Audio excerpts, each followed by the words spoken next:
What is going on, guys? DBG here, and today we're going to be talking about the 5 budget players that came out today that you guys need to at least try out. You guys need to at least try out these cards because some of them are damn good. Like, some of these are really, really freaking good cards. Not giving me in any order. Obviously, there are a lot of like affordable cards, a lot of cheap cards, a lot of expensive cards that came out today. Obviously, the Invincibles are not cheap. If we look at Invincible Tim Duncan, he's 250k. If we look at Invincible, who else came out? Paul George, I think, came out today. 700k, ridiculous price. Clay's not very good, 600k. And the last one was Bill Russell, I think. And he is barely, he's cheaper than his hero card. Mad. And then also, this guy right here is incredible, but he's a little bit too expensive for me to be talking about. I bought him for 60k. That's a little bit too expensive for it to be in a budget card. So, guys that I would consider in that are any of these cards other than Lonzo Ball, because he's 55k. Lonzo's 55 to 60k. So any of these other than Lonzo, because you're looking at 25k, 25k, 35k, 7k, 7k, 7k, 7k, 10k, or like, sorry, 7k. And then obviously Juancho is way too expensive to be a budget player. So we're going to be talking about 5 of these guys that you guys should pick up. And the first one, obviously, Derozan. What you're getting with a DeMar Derozan is you are getting a guy that is Tracy McGrady. You're literally getting Tracy McGrady with DeMar Derozan. You're getting the same release, the same freaking movement, and in fact, a better behind the back. So, like, if you are someone like me who gets a lot of my space from that behind the back, because I like to attack the basket and get most of my space, and most of my game revolves around attacking the basket. Like, the reason why I haven't been using escapes too much is that most of my game is running. And with that, Durand Rosen is actually, he's not better than T-Mac. For me, he is. He's on a 35k card. One of the best releases in the game, period. And just god tier. Just absolute god tier. And then again, like, you're just looking at his stats, like, with the coach. I don't even have a good coach. Like, a freaking Nash is my coach. Like, 99 driving dunk. Like, look at these. The stats are perfect, man. The stats are perfect. And another player, lads, like, I would say if you're looking at Dark Matters, Derozan is the one where it's like, yeah, he's worth getting. Like, if I wasn't such a big fan of Derozan, like, Derozan would be a no-brainer in my team. Another guy that I really like is Batum. 7,000 MT for Batum. 6'8" point guard. Nice player build. Got those 29 huffs. 28 huffs. Like, he comes with 77 total badges. Like, if you're looking at badges he needs, Fade Ace, Rise Up, Drop Stepper, everything else is on at least gold, which is huge. And you look at his stats. Who cares about the B minuses and stuff? Like, great shooter. Passing IQ 33. Doesn't matter. You're the one who's making the pass. Perfect defense. Great rebounding. Great speed. Great lateral quickness. And the one thing is that I was worried about Shifty on him, and I wouldn't really use him as a primary because this animation here, like, you just get, like, it's so hard to get any space off that. It's just so slow, and that's the real difference between quick and Shifty, is that right there. But still, it's not like he moves badly. It's not like he's a slow running animation or anything. Like, Dame behind the back still pretty good. Can burst, all right. Base 40 for me is one of my favorite, is one of the most underrated releases in the game. I'm such a big fan of it. He's also an elite defender. He's got that height. I mean, if you've got someone you want to run through and you want to play him in the Denny role, he's perfect for that. With 7,000 MT, you're not getting better. You're not getting a better point guard as a cone for that price. Like, the way people use Ben Simmons to just guard. I'm just putting it out there right now. You know the way people use Ben Simmons to play them beside Michael Jordan? If you just want to use Ben Simmons, if you just want to use a point guard to play beside Michael Jordan, Nick Batum is not that much worse than Simmons. Only if that is what you want to do. Like, obviously, Simmons will move a little bit better. On the defensive end, Batum's going to be almost as good. Batum's release is smoother. Well, it's equally as smooth. And yeah, Batum for 7,000 MT.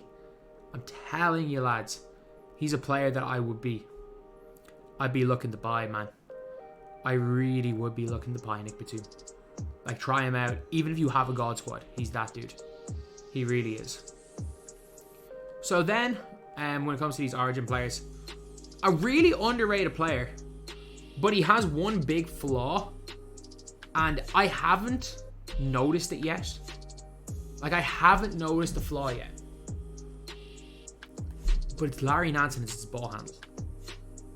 So he has a 70 ball handle, which is not good. Which is not good.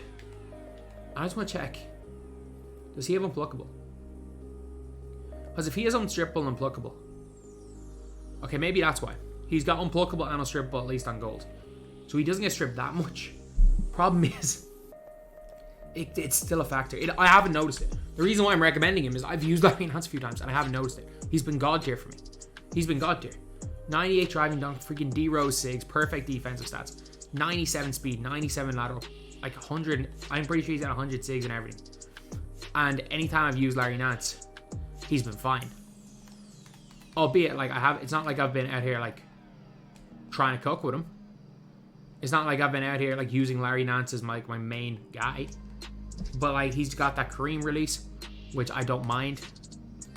Like, even with the low ball handling, he still moves well. A lot of people are saying, oh, you need 90 ball handling over 6'9" guys. I mean, I still find him to move well, but he's just God tier on defense. Like, the ball handle has not been an issue for me yet. I want to put it out there, it's not been an issue for me. Anytime I've used him, he'll hit when he's wide open. Like, I know I'm struggling here right now. Most of the time when I use him, I will green wide open with him. Dunk packages, problem is he does get blocked a lot.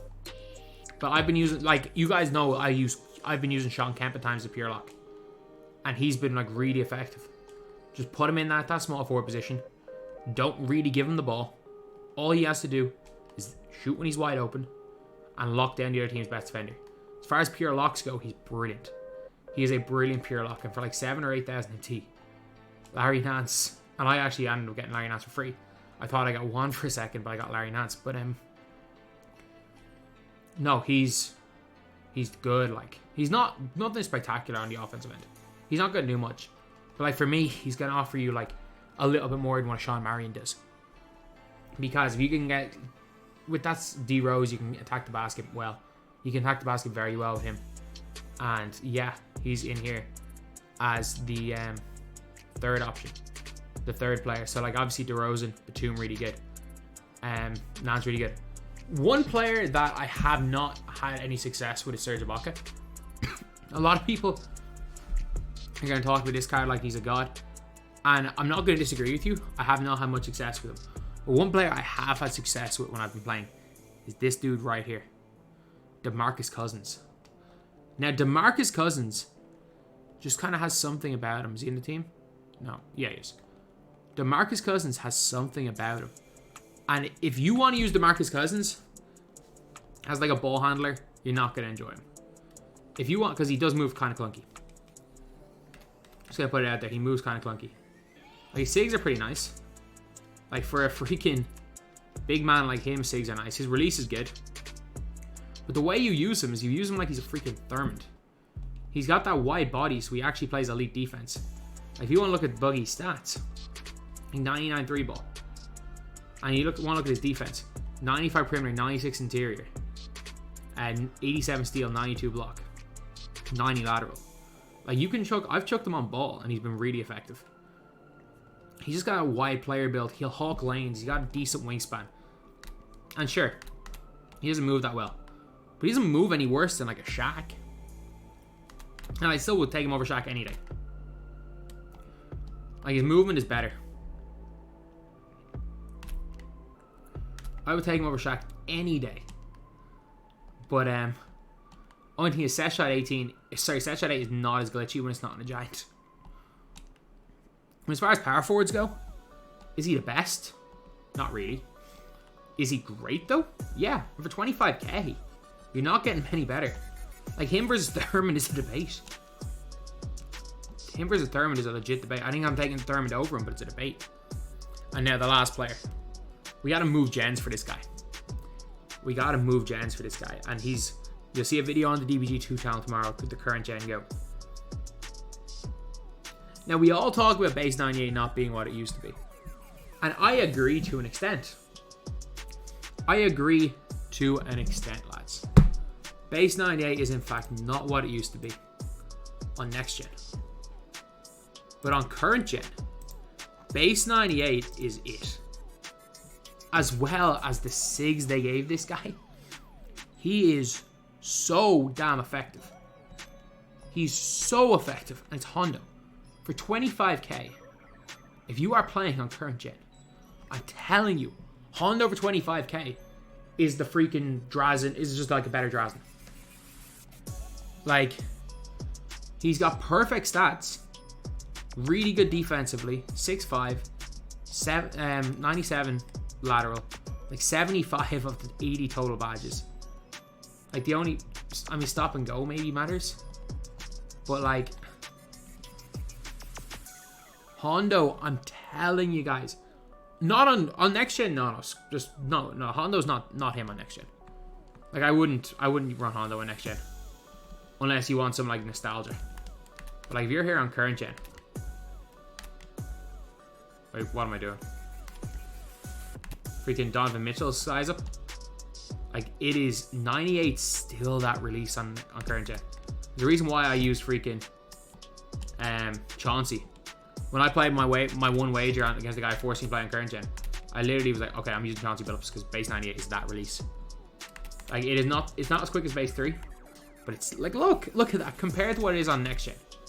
Compared to what it is on next gen, is that like you've got the Kobe escape, you've got kind of you've got the Mitchell size up Kobe escape, freaking Scotty behind the back, decent upper, and freaking base 98.